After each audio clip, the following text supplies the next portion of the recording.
See, there we go. Now we're recording. With that out of the way, it's my great pleasure to welcome you all to this webinar. It's the 5th webinar in a series of 8 that marks the conclusion of the GRACE project, which has been running for the past 3 years and comes to an end here in December of 2021. In the GRACE project, I'll just say a few words about it, but it's not really sort of the main topic for today. But just a few words on the GRACE project is a project that aims to sort of facilitate institutional change in 6 different research performing and funding organizations. In GRACE, we call them implementing organizations. I see many representatives here today, so that's wonderful. These implementing organizations have worked to develop and implement what we call grounding actions, so activities that aim to embed RRI in these organizations. As I mentioned, GRACE is now coming to an end, and the consortium has decided to spread our experiences and our findings through this series of webinars and include a number of experts to sort of try to contextualize these findings and experiences to broaden our collective knowledge base on RRI.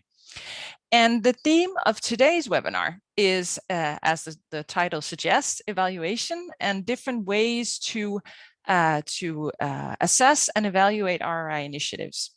And the reason for addressing this topic specifically is that there is, of course, as we all know, rising sort of political and academic interest in these issues relating to responsible research and innovation. But with that also comes an interest in trying to see how to monitor progress and evaluate impacts and benefits of these RRI initiatives. And this is what we want to focus on today, is to try and give you an impression of the variety of ways that this is being done already. And suggest possible roads forward in trying to monitor and assess these different types of initiatives. So to do that, we're very lucky to have 4 different speakers, so there will be a variety of input, as I said.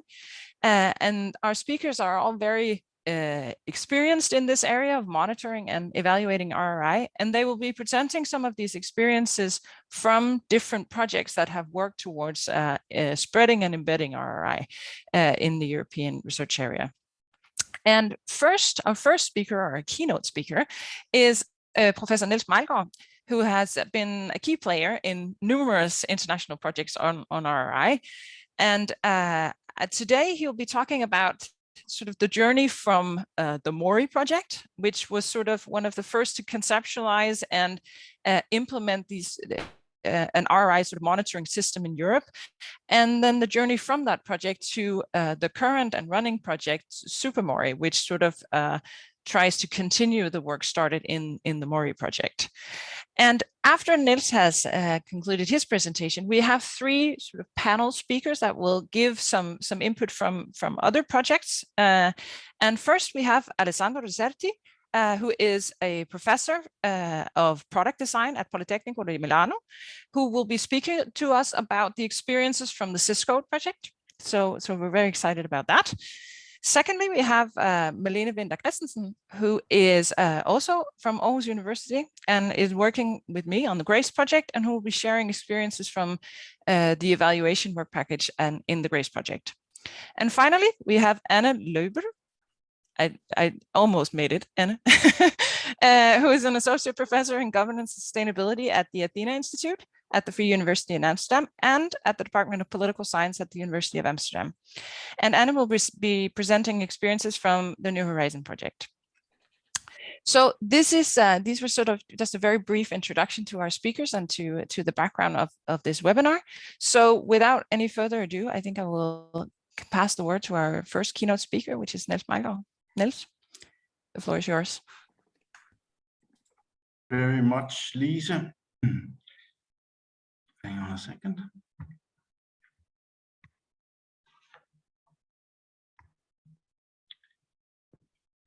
Would you let me know if you cannot see my slides now? Well, first of all, thank you very much, Lisa, Malene, colleagues in the GRACE projects for the invitation. I'm very happy to be offered the opportunity to talk about MoRRI, the journey to SuperMari, and I will also try to say a little bit about superheroes as I go along. The MoRRI and the SuperMari projects were both initiated via calls from the European Commission. The MoRRI project as a call for tender, a commissioned project, starting in 2015 and running 3 to 4 years until 2018. And as Lisa said, it kind of took on the challenge of starting to conceptualize responsible research and innovation, working from the literature, including the predecessors of notions of responsible research and innovation, and to start fleshing out through empirical work a basket of indicators to capture responsible research and innovation. Importantly, it was tailored to be able to capture activities as well as perceived benefits of being responsible in research and innovation at the level of countries. So it reported aggregate measures at the country level, even while a significant part of the data that constituted the base was actually collected at the organizational or individual level. Our work in MoRRI, which was led by Technopolis and was a larger consortium, was reported in a series of reports, one for each of the keys, but also an overall report trying to share our experiences with monitoring the evolution and benefits of responsible research and innovation. The project was then led to a call for proposals, a genuine research project. The SuperMari project started in 2019, led by Fraunhofer, with a group of 9 partner organizations in the consortium. And the kind of overall attempt in SuperMari is to continue the collection of data that was started in MoRRI, so to preserve, refine, enrich some of the original indicators that MoRRI produced, but also to have a more extensive actual research program aimed at deepening our understanding of how responsible research practices and RRI becomes institutionalized. Towards the end of 2023, the work in SuperMari will be presented in an overall monitoring framework with a number of quantification elements, a self-assessment component, a dashboard for easy navigation of the data, etc. Now, all of these things, I believe, were invoked by a sense in the European Commission that it was about time to start, after several decades of initiatives supporting interaction of science and societies, to start actually also monitoring the results, the effects, the consequences at the European level. I believe this was a very legitimate concern of finding out the extent to which ideas of RRI have become mainstreamed across the European research area, and also to allow for international learning, international inspiration. There was also, I believe, a more political objective of being able to persuade across the corridors of Brussels, other parts of DG RTD, and other parts of the Commission, that it's actually worthwhile, that it's actually meaningful, and that things can actually change in terms of institutional transformation processes to support these kinds of initiatives. Now, our work in MoRRI and SuperMari tried to pick up in a responsible way the challenge of providing indicators for responsible research and innovation. And I'll use my time here to actually say how we have tried to tackle that particular challenge of being responsible ourselves, knowing that evaluative schemes, monitoring, attempts to assess have constitutive effects that it will at least potentially affect actual behavior and practices across the European research area. And I'll use my superheroes to try to explain, because I think we can learn a little bit from a very simple superheroes card game. The first lesson, I think, is that concepts very often are multi-dimensional. Think of the notion of a superhero, or the concept of superheroism, if that's actually an English word, I'm not entirely sure. It's relevant to think of a range of different dimensions. So we have 6 distinct keys for being a superhero: height, intelligence, strength, speed, agility, fighting skills, etc. We need to ask, do these exhaust the concept? Are there other elements that should be taking, or dimensions that should be taking into account? Are these stable and static, or do they change over time? Do we need to renew our understanding of what it means to be a superhero? And can they actually be adopted across different cultural or country locations and sites?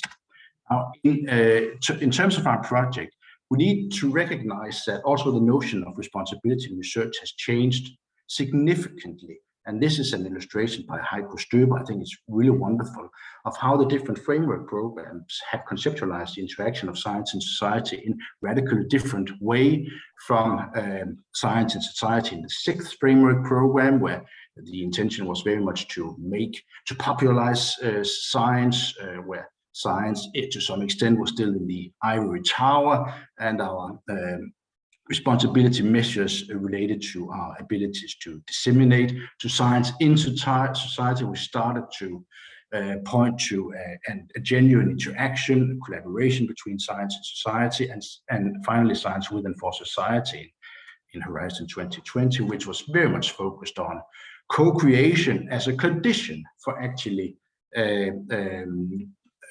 elevating the impacts, the consequences, also the quality of research activities. Also, we've seen numerous attempts to actually try to academically describe or specify what responsibility means, from taking care of the future, ensuring societal desirability, looking at the long-term right impacts of research and innovation processes, 2 elements that relate to the process of having stakeholders involved and becoming mutually responsive, aligning research with societal values, and you know all of these definitions quite well. And then on the other hand, we also have a more instrumental approach with the 6 keys, not for being a superhero, but for responsible research and innovation, which significantly shaped the work in the MoRRI project, the contract, but also has some bearing on our work in the SuperMari project. Now, second lesson, I believe, is to look for intelligible, technically sound indicators, but notice that they may not be positively correlated. So in terms of, for example, height, it's easy to understand what 188 centimeters actually mean, and most people would be able to conceive that. But what is a fighting skill of 92? How does that distinguish from a fighting skill of 79, for example? And if we look at strength and speed as 2 dimensions of being a superhero, we see that they are actually not positively correlated. In fact, it's the opposite. The stronger you get, the more you lose your speed. So this invites reflections of not to produce a singular composite superhero score, but accept and admit, recognize that multiple dimensions should also be presented as part of the profile of being a superhero. I think we can draw on that in terms, and we have done that, maybe not explicitly, in the context of our projects. Wanting rather than to arrange and present being responsible or performing in terms of adopting procedures, governance arrangements for responsible research and innovation as a horse race with leaders and laggards, but rather to think about clusters of countries that are alike, and also recognizing that a significant amount of dimensions, and we pointed to 11 dimensions in the MoRRI project, are part of the overall landscape and equation. For example, we have seen that what we called GE, gender equality status, which relates very much to the penetration of women into top-level labor market categories in research and innovation, is actually negatively correlated to GE action. So the inclination to put in place gender equality plans or any other practices that relate to fostering more conducive environments for diversity. And this is due to, there are historical reasons for this, there are country-specific reasons for this, but it's part of the picture. Now, third lesson, I believe, is that we cannot use qualitative indicators without contextualizing, and that it's worthwhile thinking about combinations of qualitative and quantitative approaches when starting to explore how a concept can actually be sensibly and responsibly measured. So in this case, it's Bane, the superhero. The reason that he's so particularly strong is due to his childhood growing up in a jail and his exposure to military experimentation.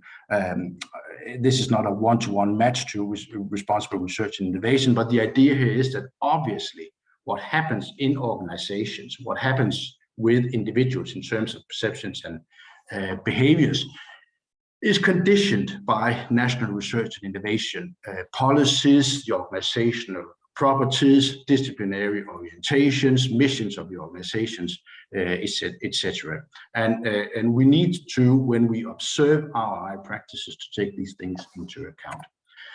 We have tried in the SuperMari project to have a more extensive and varied approach to how we collect data. This is our overall implementation plan and the main data vehicles for our study.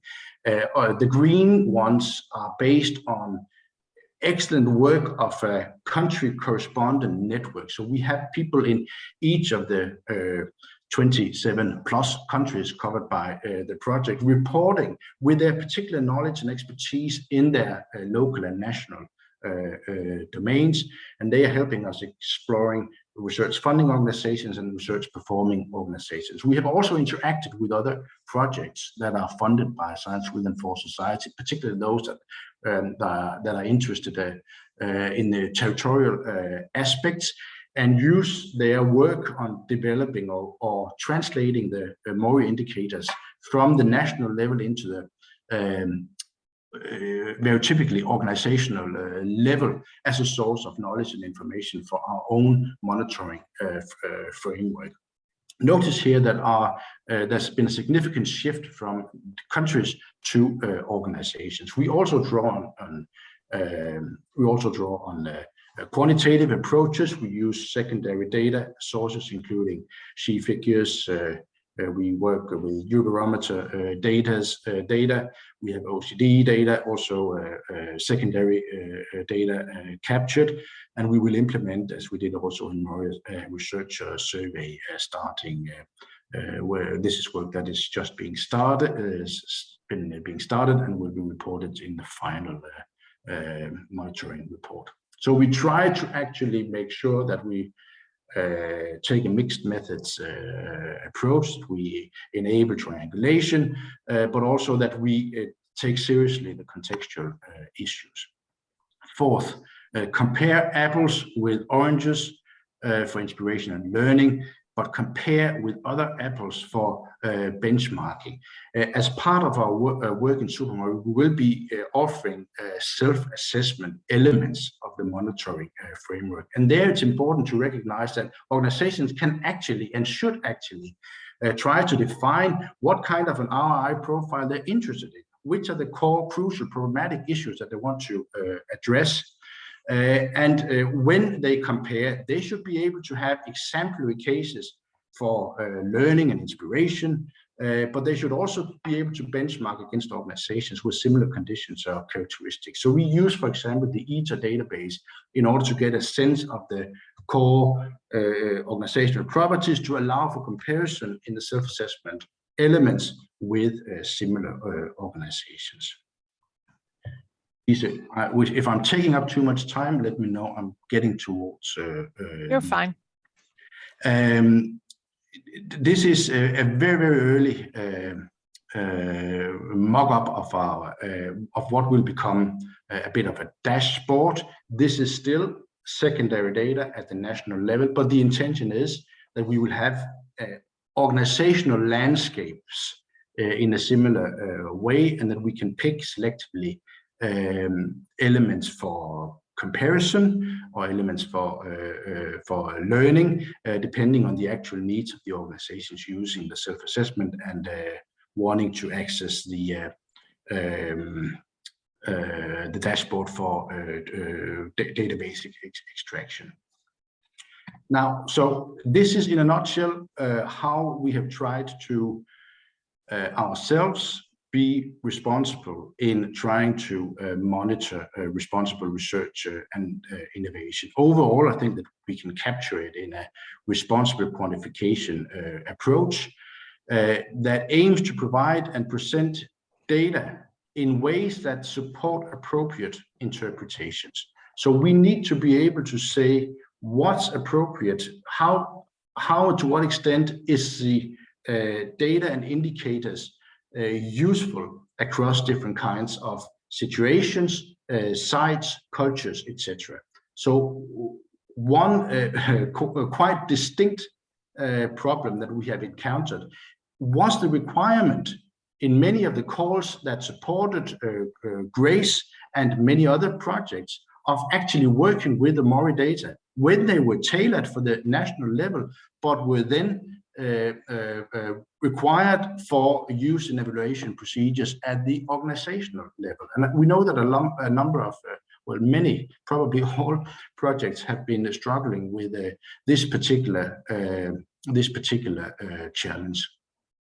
So this also relates to the second principle or orienting feature of SuperMari. We want to provide guidance about appropriate comparisons or the limits of interpretive confidence, what we would like to call credible contextualization. The idea here is that if an indicator or a quantification element emerges in one context, how far can we actually take it away from that context and still consider it as sensible, helpful, and useful? In order to explore that, and in order to inform users of the SuperMari project output about credible contextualization, we take a co-creation and involvement of stakeholders very seriously. So while we are collecting data now, we will not present them in the final as indicators in the final monitoring framework before actually having tested the credibility of recontextualization in co-creative manners. So we're working with and will be working with potential users and stakeholders in the process of developing and testing the indicators. We also have these dynamic networks that includes partners also beyond Europe, in China and Brazil, in the US, in Australia, and other places that contribute to data collection, but also provides kind of a global perspective to what is sometimes a bit of a Eurocentric discussion about responsible research and innovation. We have country correspondents in each of the 27 plus, because UK still covered, a couple of other countries also there, including Norway. We have a global advisory board, and we try to collaborate with other research SWOFS-funded projects in what we call an RRI ecosystem. And then finally, as I think I mentioned a couple of times already, we are trying to refocus our efforts from the country level to where the action actually is, and that's very much at the organizational level. So that was it in almost on time, I believe.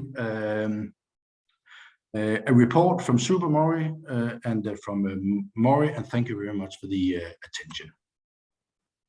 Thank you, Niels. very much on time. So that is very much appreciated, and very, very interesting to hear about the journey from MoRRI to SuperMari via the superheroes. Thank you so much. I think we will, as I said in the beginning, we'll wait with any questions till the end. So I think I will go directly into our three panel speakers. And Alessandro, if you are ready, I think I will pass the floor to you, if you're still there.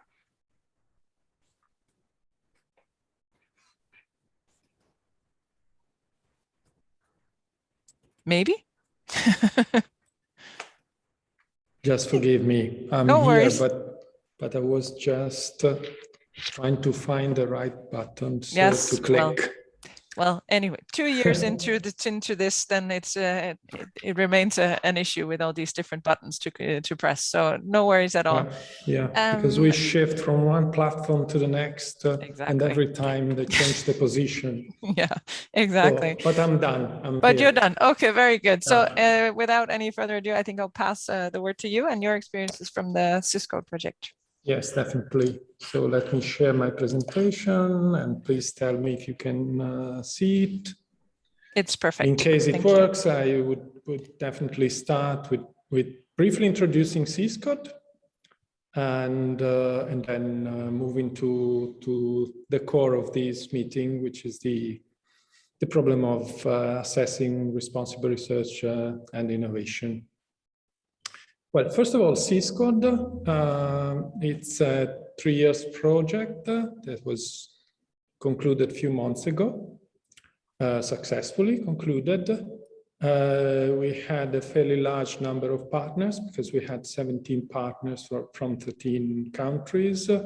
And we had a very good mix of partners, as we had university and research institutions, but also few relevant networks, the network of the Living Lab, the network of the Fab Lab, and the network of the science centers and museums.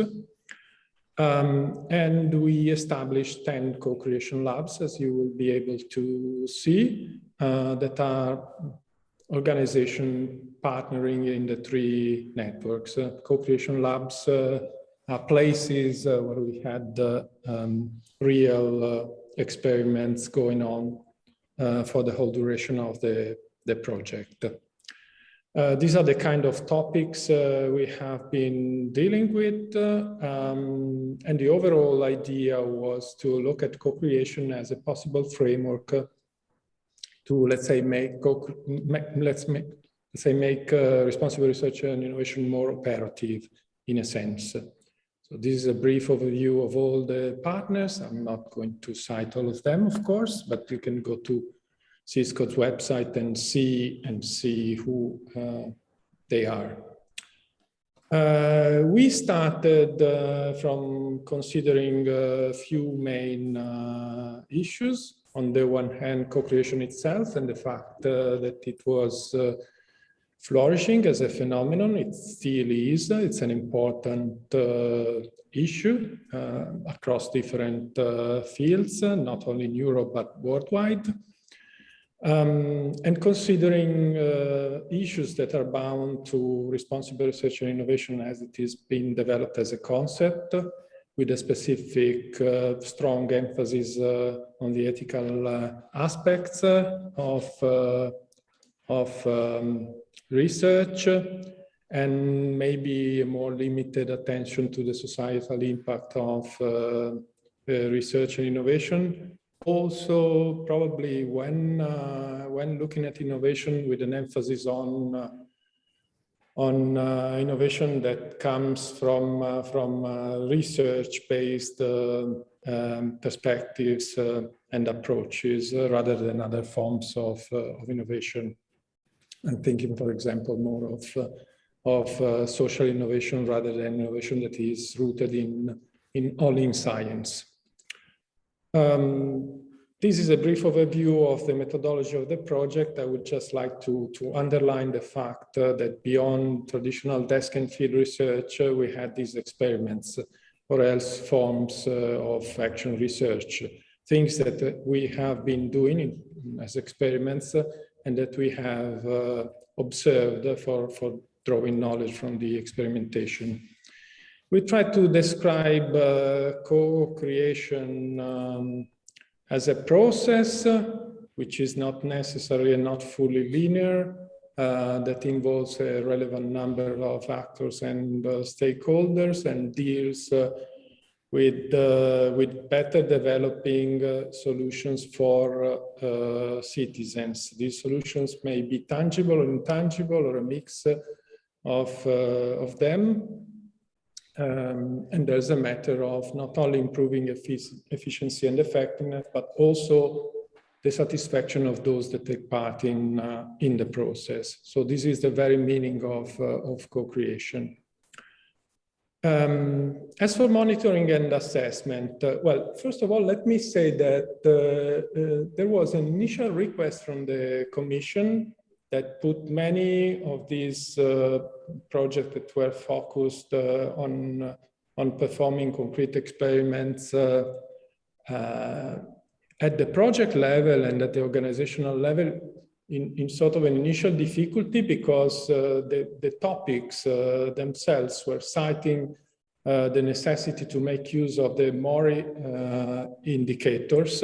But actually, as Niels was introducing, MoRRI developed indicators for performing comparison at the country level, while we were operating at a completely different level. So the indicators were useful as a framework, but the framework couldn't be directly used in our projects. And actually, SuperMari was probably just started or was about to start, so we didn't have any translation of the indicators into something that could be possibly used at the level of our experimentation.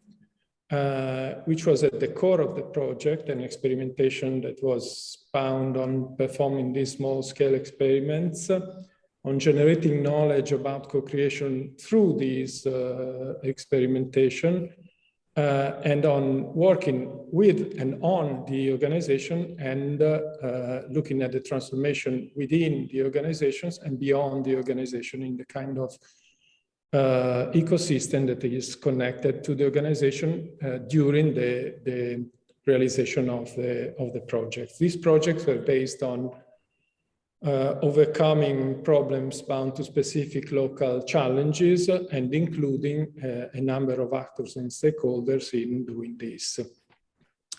We followed this cycle for performing our experiments, starting with analyzing context and finding specific solutions, and then developing concrete prototypes of the solutions and running through an experimentation loop for honing the solutions developed, and for gathering knowledge. So these experiments were, on the one hand, bound to solving concretely some of the problems, but also research-wise, there were, let's say, tools for gathering knowledge in a concrete situation.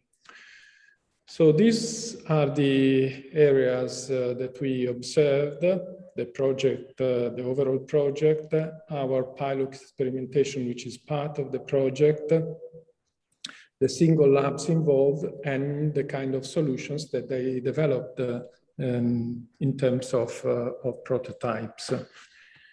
What we had to do, and this was done also in a discussion with some of the partners in the SuperMari project, which was, as I recalled, just started, was to try to sort of immediately convert some of the indicators used and produced by the MoRRI project into something usable.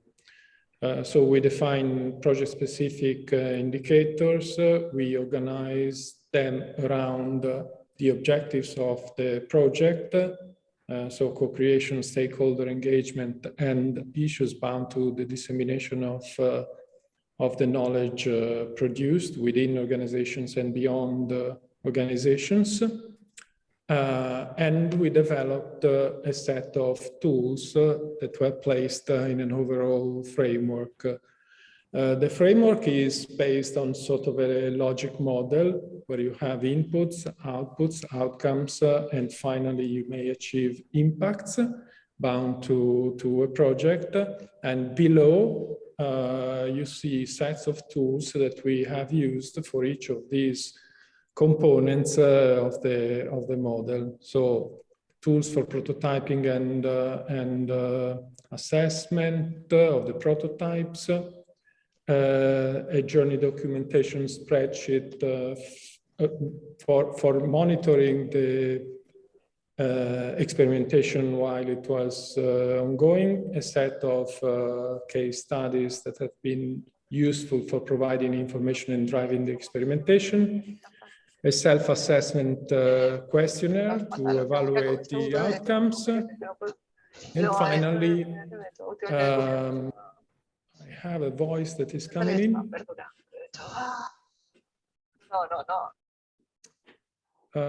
So I kindly ask you if you can possibly mute microphones. Okay, thanks. And finally, as for the impacts, what we evaluated is that in the duration of the project and considering the dimension of the experiments performed, it's impossible to really assess impacts.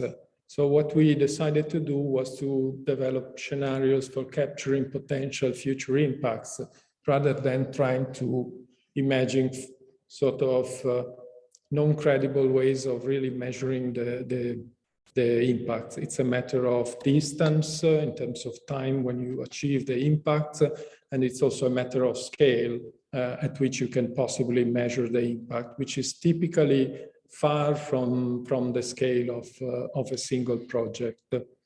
These are some of the concrete hints and results that we captured.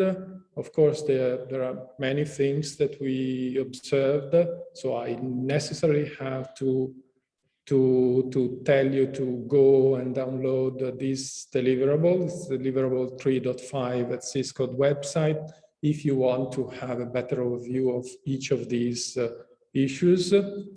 But for each of these issues, the system of tools that we have used gave us the possibility of capturing a number of results, points of attention, etc. Let me just briefly tell you about the overall observations and about some of the results that we obtained. In terms of prototypes of the solution, of course, the assessment that we performed gave us the possibility of better developing those solutions, or else, as is typical of the prototype, we could gather information that could be used for honing the solutions. We had the possibility to evaluate scaling up, out, and replication strategies for the solutions, which was part of the legacy of the project. Through the journey spreadsheet and the self-assessment questionnaires, we had the possibility of monitoring and assessing organizational transformation.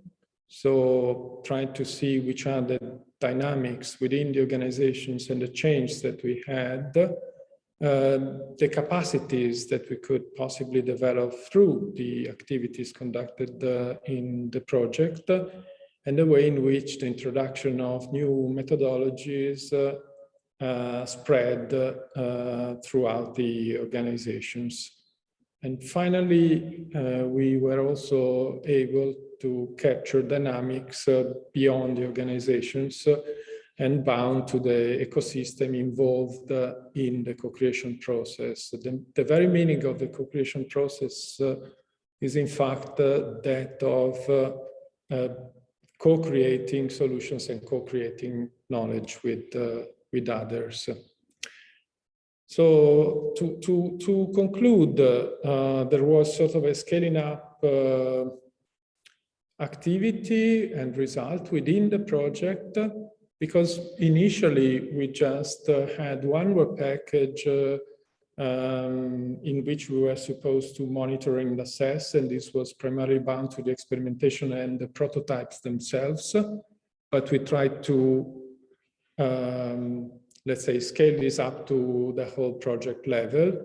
There is a possibility of scaling up, namely taking the activities and the kind of tools that we have done in Syscode and imagining that we can use this framework and make this framework applicable also to other initiatives and projects.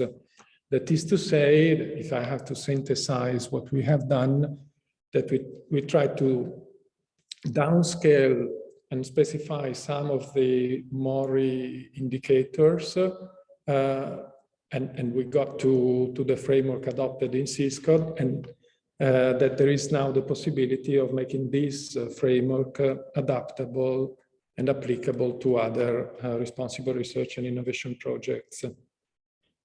Finally, our reflections are that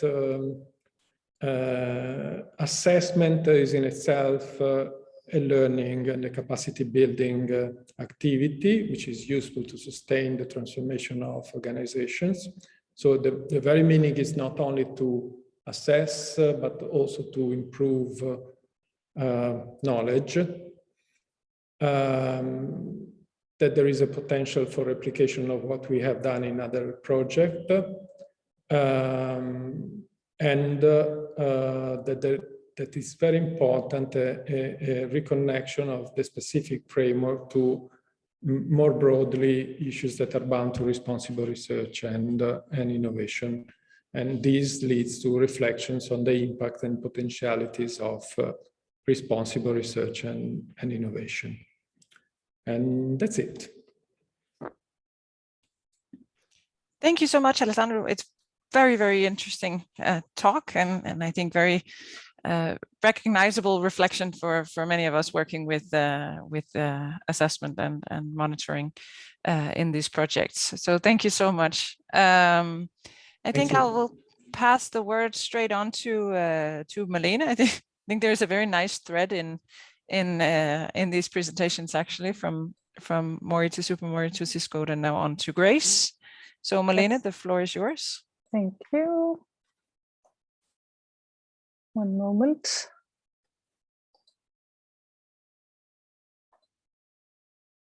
Do you see my slides now? Yes, and just put them in presentation then. Yes. Perfect. Okay. So yes, I will present the evaluation approach that we have applied in the GRACE project. And these are already presented the project. I can say that we had 38 grounding actions that have been developed through this 3-year project and implemented, or is almost implemented at this point, on the different RRI keys. So basically it has been up to the organizations themselves which keys they specifically wanted to work with. And here are the project partners. So we have 6 of these research performing and funding organizations who have implemented initiatives. And then some of the organizations in the project have a supportive role. And at Aarhus University, we have conducted the evaluation. So the evaluation has 2 parts. There is a process evaluation. It's very classical in that sense, you can say. So the process evaluation seeks to follow the implementation process, and it focuses on the enablers and the barriers to implement RRI initiatives and how to address them in order to make sure that the grounding actions are successfully and timely implemented. And the impact assessment, which we're working on right now, aims to assess the effect of these grounding actions or these RRI initiatives. So has change actually occurred within the organizations? Have they reached the goals that they have set for their activities? but also to assess the potential long-term impact, because as Alessandro just mentioned, this long-term impact is difficult to assess within a short-term period, but you can still work with the sustainability and the long-term effects of these RRI initiatives. So when doing an evaluation in a project like this, obviously it has to be aligned with the logic and the content and the time frame of the project, and the fact that there are only 3 years. It has to be flexible enough to actually apply to different grounding actions, different RRI initiatives, but also in different organizations who operate in different contexts. So it has to be very flexible in order to apply in a project like this. Also, it was very important for us when we designed the evaluation that it would be a meaningful tool throughout the project. And as was already mentioned, that it's something you can learn from along the way. So these are sort of the principles. And we found that empowerment evaluation actually fulfills many of these requirements to the evaluation. And empowerment evaluation is an evaluation approach that aims to increase the likelihood that programs will achieve results by increasing the capacity of program stakeholders to plan, implement, and evaluate their own programs. And so it is, an important principle in empowerment evaluation is that the people working with the program in question, in this case, the implementing organizations, they are the experts. So they know their organization and their situation, they know their issues, they know the best solutions. So really they are considered the experts in the evaluation, and a large part of the evaluation is then placed in their hands. They have a big responsibility to conduct evaluation. It's a joint effort, but a lot of the responsibility is placed in their organizations. So it's also a participatory and collaborative evaluation approach. And a core principle is that, in principle, everyone who is affected by a decision should be involved in making this decision, also in the evaluation. So in that sense, it's a very democratic ideal and very much aligned with core principles of responsible research and innovation. Empowerment evaluation is also focused on learning along the way through self-evaluation and reflection, and thus building an internal evaluation capacity. And in this process, the evaluator takes a role as a facilitator or collaborator. So facilitating these reflections and discussions, making available methods, tools, and resources for this to happen in practice, but also being critical friends, so asking perhaps the difficult questions when necessary. So the way we approach this in the GRACE project is one of the first things that we did was to develop a 6-page document to facilitate reflection and discussion about RRI initiatives in smaller groups. So you can print this, lay it out on a table, and it will sort of guide you through discussions. And we introduced this quite early in the project in the first mutual learning workshop. And it sort of guides a smaller group through discussing both their bigger RRI vision, what is it that you actually want to achieve, breaking it down into success criteria, measurable success criteria, but also thinking about stakeholder inclusion, mapping out your implementation plan, and reflecting on the resources that you need and the obstacles you might run into. So obviously this is to sort of help the implementation process and being able to follow the implementation process, but the success criteria is also relevant for the impact assessment. So do you actually reach your goals? And this is just a picture to give you sort of a feeling of what this tool is. So fairly early, we had the implementing organization sort of mapped out the steps of their grounding actions. This is an example from the Slovenian Academy of Sciences and Arts, who are working on public engagement in their language counseling service. And this is just, I mean, some of their activities, but again, to get an idea of what are we actually working with. And also mapping out the activities allowed us to follow the activities. And we did that in monitoring and mentoring meetings that we had every 3 months, but also ad hoc meetings if there was a need for it. And we did follow-up interviews for the process evaluation.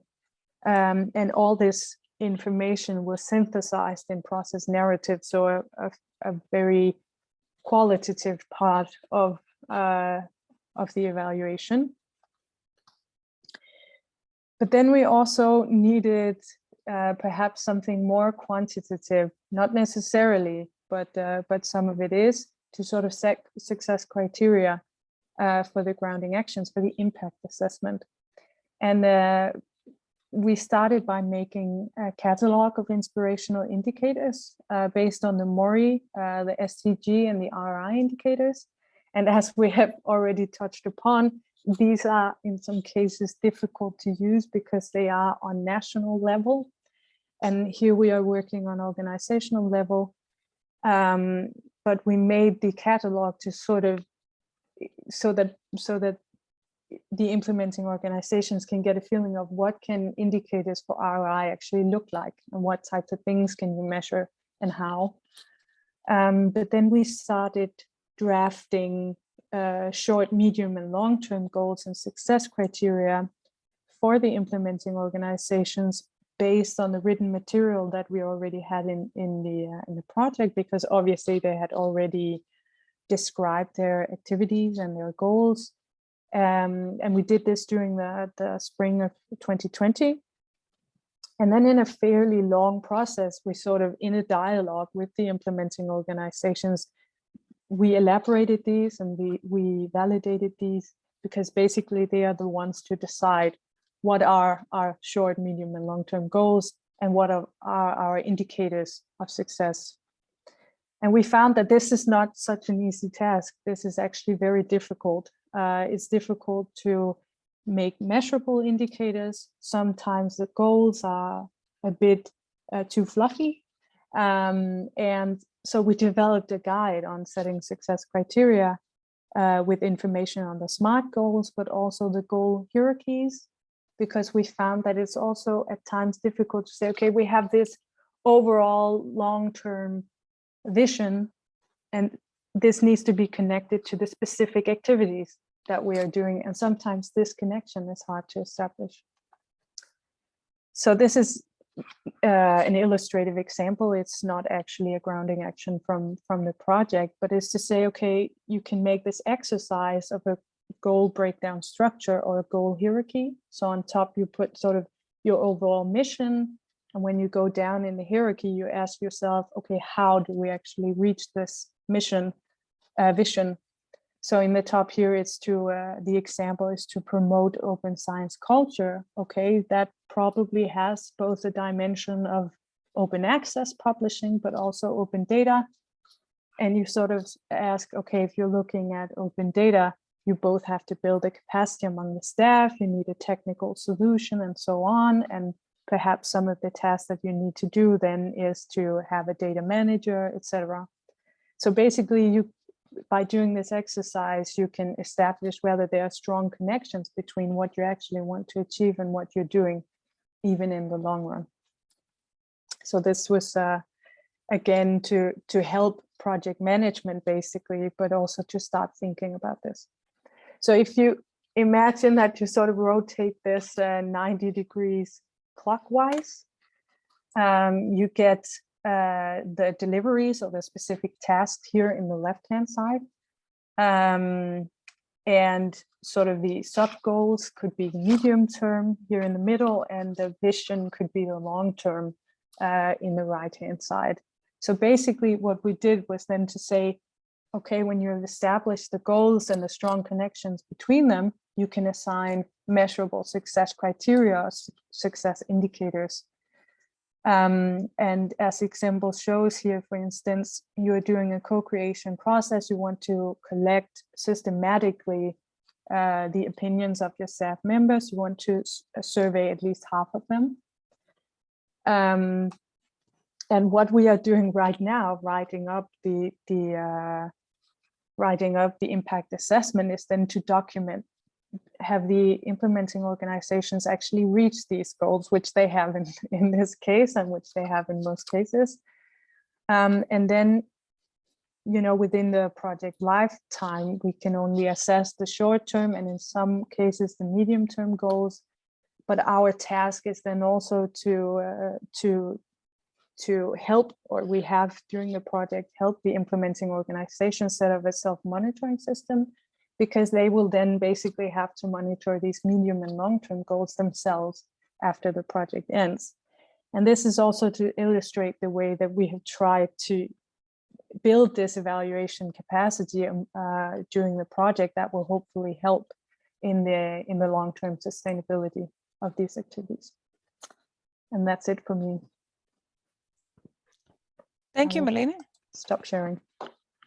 Wonderful. Thank you so much. Very interesting, obviously. I think I will, because time is running by quickly, so I will just pass the word straight on to Anne, and just remind everyone that if you have any questions for all our speakers, please put them in the chat, and then we can pick them up in the final discussion session. So Anne, whenever you're ready. Yes, thank you. I'm here. Thank you for having me here. Can you see my slides? Probably. Yes, okay. Yes, we can. Thank you. I'll be very quick, being the last in a series of very interesting talks. We have much to think about and talk about, so I'll be very quick. What I want to do is to present the narrative evaluation that we developed in New Horizon. And thanks for having me here and for sharing, giving the opportunity for sharing what I think was a really methodological adventure, which I took together with colleague Joshua Cohen. And so it's like what Niels already said, like numbers need contextualization, right? So if I present you this number, say 42, some probably will think of the shoe size, whereas others might think of the Hitchhiker's book to the galaxy. Anyway, the same actually holds true for RRI as such. I mean, the way we are here gathered, we probably all know what we mean, and we sort of assume that we mean the same, right? And it's basically nothing but an abbreviation that we try and sort of spread the word about. And so what it actually means to people who want to elaborate what RRI means in context, like Alessandro Deserti just said, it's very difficult to personalize RRI in a real life setting. And then it matters what it exactly means, in which kind of framing and background one understands these three letters. Particularly if you want to work towards a further spreading of the concept or an uptake of the idea. Now, and that was exactly the key question of the project that I want to talk about, or in the project that was the focus of the evaluation approach I want to share, which was New Horizon. It's just finalized last May, June. We had our last meetings, and formally now in September. What we did in New Horizon, it was huge. I won't go into details. It was a collaboration and support action to promote the uptake of RRI in the then funding program. So it was about having people incorporate RRI in their research and innovation, which is funded by the EU. And the means we had was we organized social labs, well, similar to what's been shared before and still slightly different, because the stakeholders there were those who worked in research or innovation on grants, etc. And we asked them in this project, it was huge. It was a whole consortium. I didn't share who they were, but just please check the website.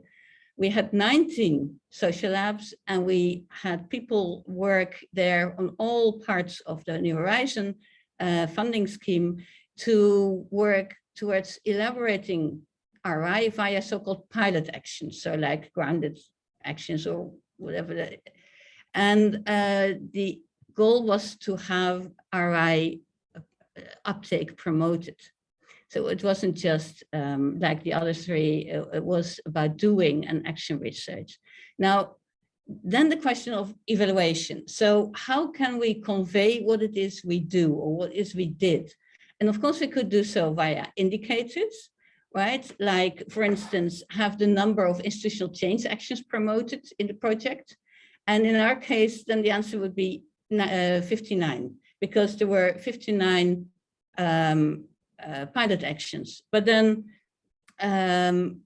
interesting about this project was that in the call text that underlined the project by SWAFs, it was presented by Niels earlier on, it was mentioned, there was a mentioning of narratives, because the idea was that if there were narratives to come out of this project, of a project, it would help the uptake of RRI, to allow RRI to be an integral part of a more coherent work program in Horizon 2020, and also impact stakeholder communities.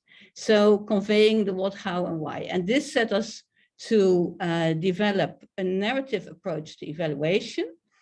And taking narratives as an output is one thing, but to make the evaluation itself narratively organized, that was another thing. So what we did was have these narratives be part and parcel of New Horizon in two ways: as a means, and for that we developed a framework for comparatively assessing what we did in the labs and the pilot actions, and as a result, namely these narratives that would come out to have an impact beyond the project, as was mentioned, upscaling and outscaling.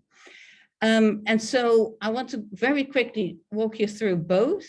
First, the means part. So what we used in developing the methods, the approach to evaluation, were several building blocks, namely the idea, and it was already shared, I think it is part also of the empowerment evaluation approach, which is a constructivist approach to evaluation, authoritatively developed by Guba and Lincoln in the 1980s, which is basically responsive. So the claims, concerns, and issues of those involved are the organizational foci of the evaluation.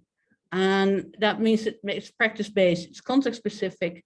And what we meant to also was to organize the evaluation in concordance with what was happening in the various labs, which were very different, very, very different, 19, etc.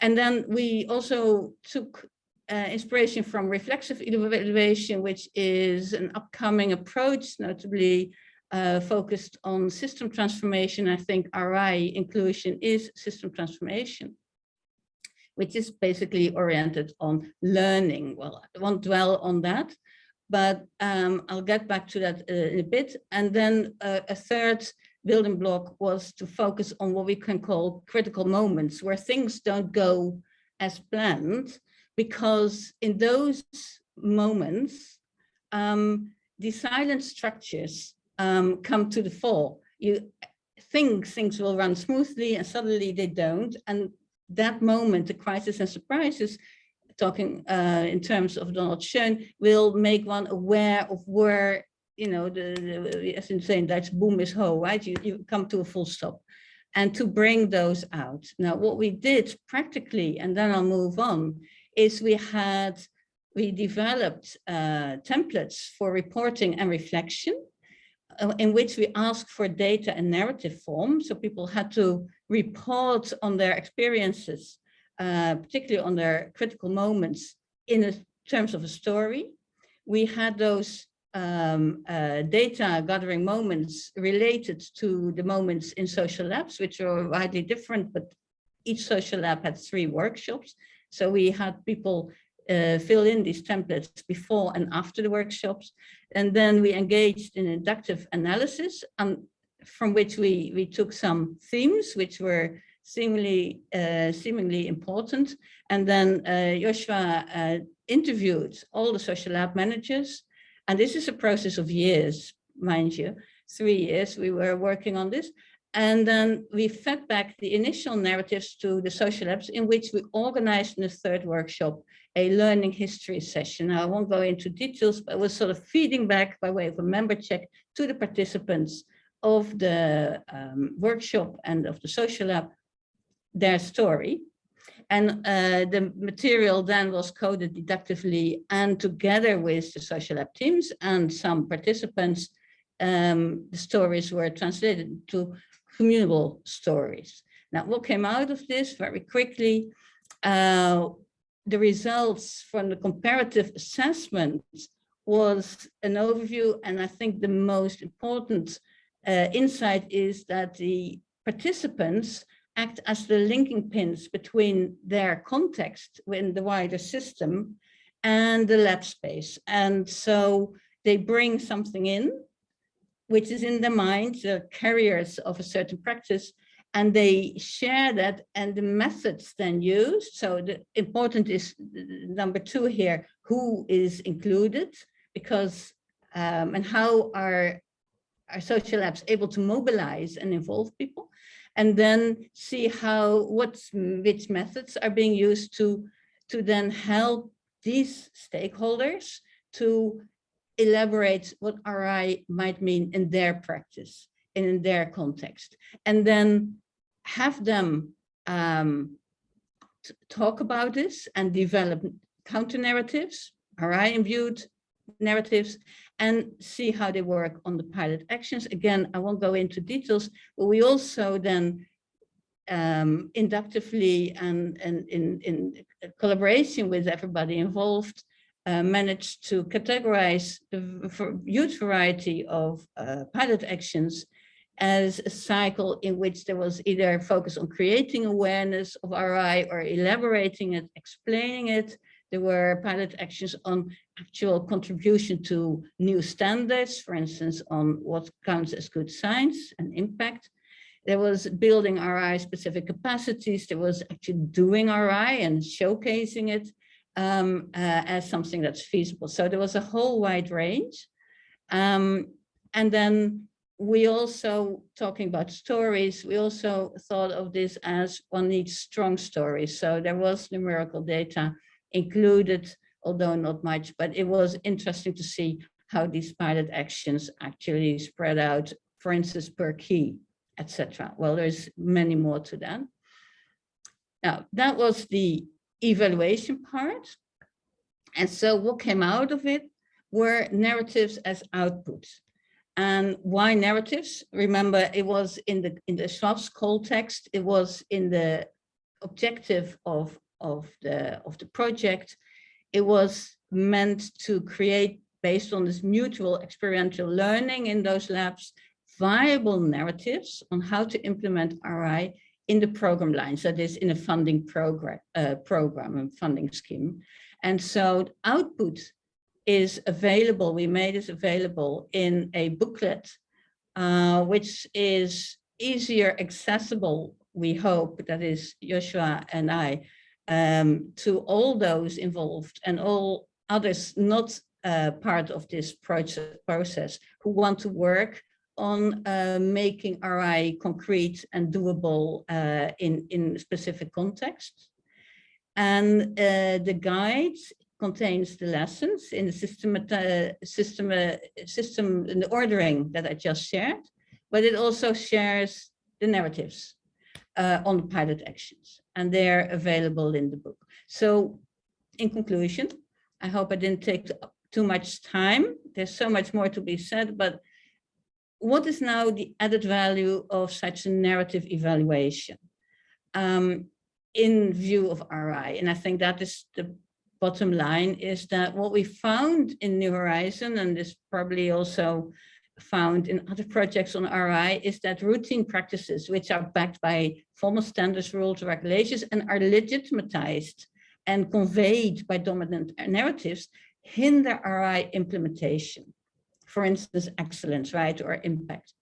Now, a narrative evaluation of RI-oriented interventionist efforts, not necessarily social labs, in our view, supports stakeholders in the construction and the amplification. It's just not brand new. People have ideas in their head, but it helps them to bring it out and amplify them of RI-informed and context-specific counter-narratives. In addition, it helps as a method to validate the particular elaborations of RI that we see happening. It's not just their own private, hobby or something. It's something that people work on together, and through elaborating the narratives of their efforts, and then checking that, sharing that, changing it, etc., and making it explicit, it validates what it is they're doing. And it enables critical scrutiny of what it is they're doing. And beyond that, it enables vicarious learning, a term from Gilbert Lincoln, on RI, by allowing those who are not part of the process to take on board what people in the project in Horizon did, and then to decontextualize these insights and lessons, and then recontextualize them in their own context.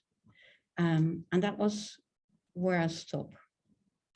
Thank you so much, Anne. That was very, very interesting, and a very nice conclusion to the whole, I think, range of talks, going from sort of one end of the scale to this very narrative and qualitative context-specific type evaluation. So I think that was a very nice conclusion.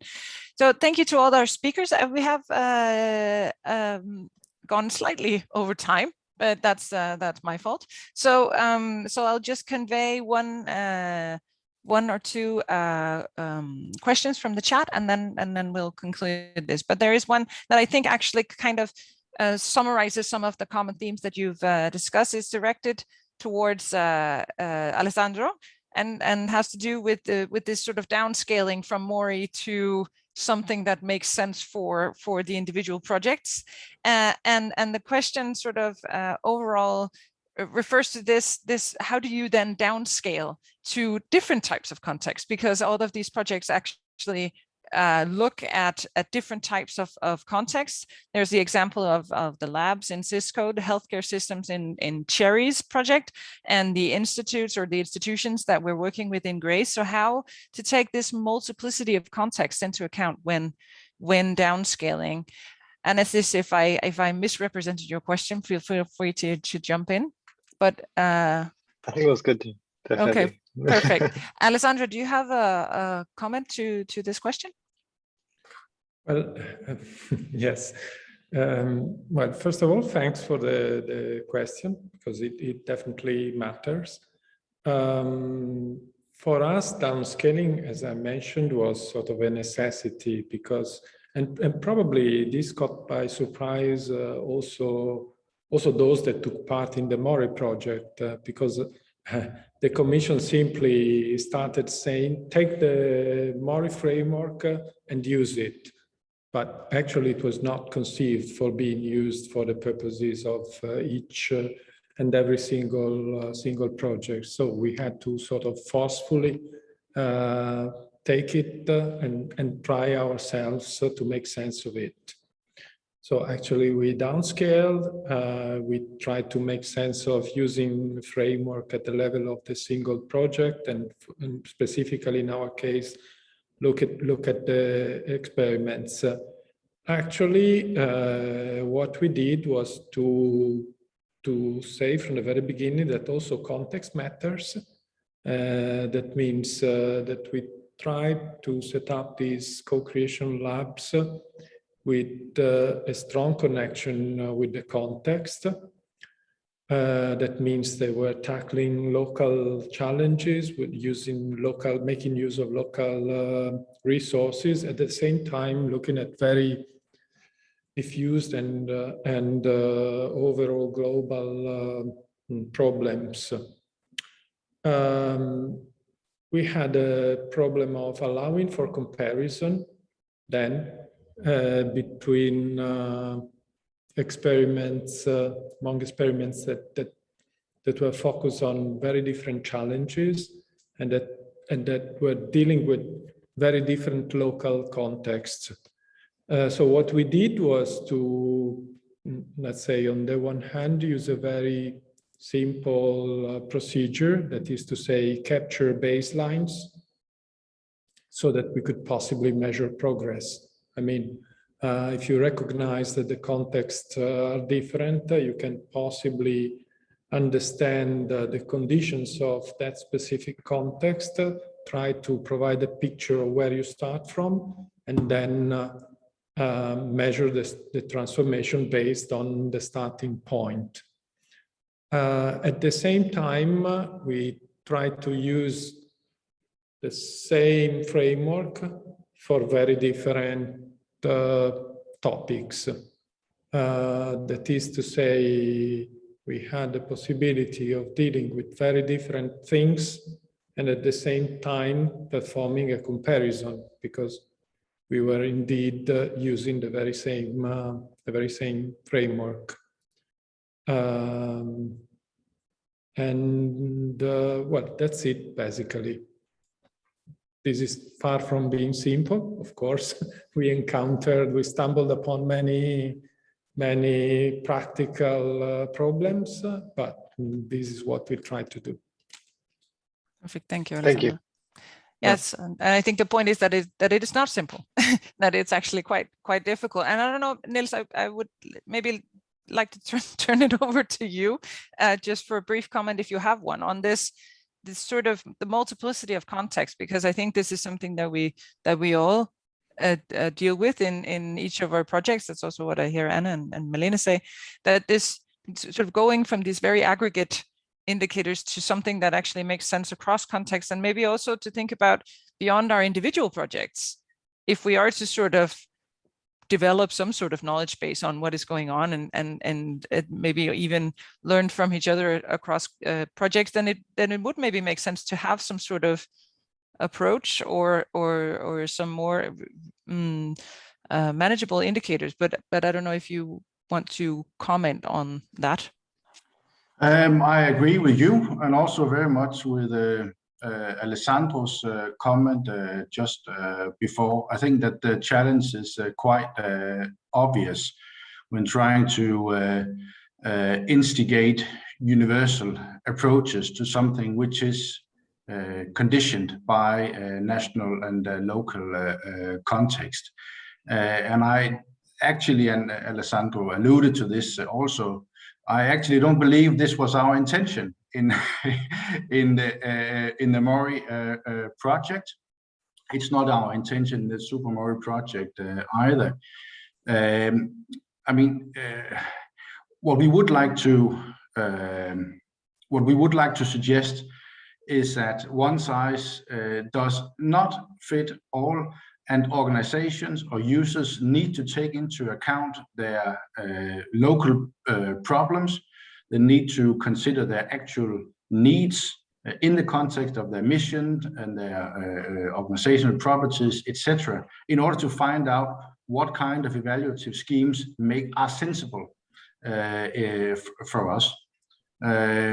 I think that looking at, for example, the SysCode framework, the thinking tool or the reflection tool that Grace developed, the exhibition coming out of New Horizon, as well as the narratives. I mean, these are, for me, tools that offer self-reflection and evaluation, and can be picked up as mechanisms for allowing organizations or individuals or groups to start reflecting on responsible practices. So, in my opinion, they could be very important components of an overall monitoring framework, which is more of a box of tools than a universal hammer, so to speak. Thank you, Niels. Anyone else have any comments or questions to the speakers or the theme in general? Because otherwise we are also running slightly late. I think one important thing to touch is is the issue of impacts. As soon as you move from the very broad dimension of countries to the dimension of single initiatives and projects, and as soon as you move from the large scale to the micro scale, it becomes very difficult to capture impacts. Also because you do not have data that you can possibly manage for really measuring those impacts. This is why we adopted this strategy of designing scenarios, narratives of potential futures. I see that also others have been struggling with the same problem.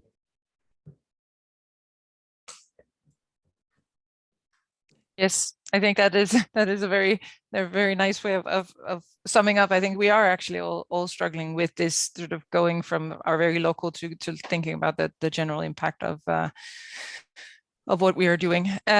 So I think that might sort of make for a very nice closure to this. I think we're slightly over time already, so I would like to take this opportunity to thank our speakers. This has been really interesting, and as has been requested in the chat several times, all of this will be available. All the presentations and the recording from today's webinar will be available afterwards at the GRACE website. So thank you so much, Alessandro, Anne, Niels, Malene, for taking the time to be here, and the rest of you for taking the time to listen. That was very nice, and I hope it was be inspirational also for people working with this in other projects and across contexts, as we've addressed several times. So thank you so much, and have a very nice day. And also, just as a brief reminder, there is the next webinar in the GRACE webinar series is on next week, which will be on bottom-up initiatives towards RRI. So we will hear some inspirational talks about how to foster and facilitate bottom-up initiatives on RRI in various institutions. So make sure to catch that if you can. Otherwise, have a very nice day, and thank you all for coming. Thank you. Thank you all. Thank you.